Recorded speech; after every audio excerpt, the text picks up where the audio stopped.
নমস্কার, আমি বৈশাখী। স্বাগত আপনাদের আমার ইউটিউব চ্যানেল বৈশাখীস কিচেনে। আজকের রেসিপি চিংড়ি মাছ দিয়ে কুমড়ো শাক চচ্চড়ি। চলুন ভিডিও শুরু করা যাক। কড়াতে তেল দিয়ে গরম করে নেব। তেল গরম হয়ে গেলে চিংড়ি মাছগুলো আমরা ভেজে নেব। চিংড়ি মাছগুলো প্রথমে ধুয়ে বেছে নুন হলুদ মাখিয়ে রেখে দিয়েছিলাম। ভাজা হয়ে গেছে, এবার তুলে নিচ্ছি। ওই তেলে কিছুটা জিরে, দুটো শুকনো লঙ্কা দিয়ে ভালো করে ভেজে নেব। এবার কুমড়োগুলো দিয়ে দিলাম, তারপর বেগুন দিলাম,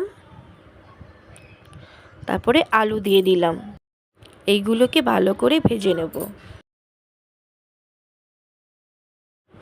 ভাজা হয়ে গেছে, এবার আদা ও জিরে বাটা দিয়ে ভালো করে মিক্স করে নেব।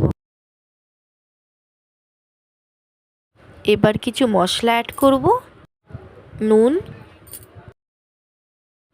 হলুদ গুঁড়ো, ধনে গুঁড়ো আর লঙ্কার গুঁড়ো। এবার কষিয়ে নেব।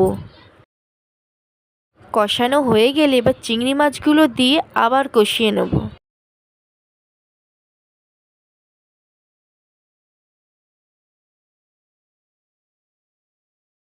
এবার কষানো হয়ে গেলে শাকগুলো আমি দিয়ে দিলাম। এবারে শাকটা দিয়ে ভালো করে মিক্স করে নেব। শাক দিলাম তাই আরেকটু নুন দিচ্ছি। এবার ঢাকা দিয়ে দিয়ে আমি রান্নাটা করব।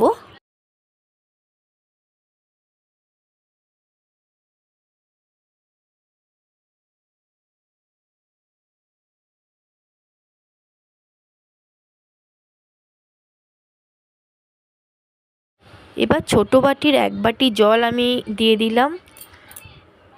এবার মিক্স করে নেব, আবার ঢাকা দিয়ে দেব।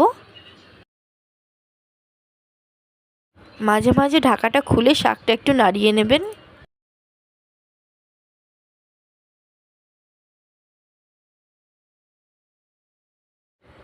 এবার এর মধ্যে একটু চিনি অ্যাড করব আমি। চিনিটাকেও মিক্স করে নেব। চিনি দিলে শাকের টেস্টটা খুব ভালো লাগে। রেডি আমাদের চিংড়ি মাছ দিয়ে কুমড়ো চচ্চড়ি। ভিডিও ভালো লেগে থাকলে লাইক, কমেন্ট, শেয়ার এবং সাবস্ক্রাইব করুন। ফিরে আসবো নতুন একটি ভিডিও নিয়ে। ততক্ষণ ভালো থাকুন, সুস্থ থাকুন।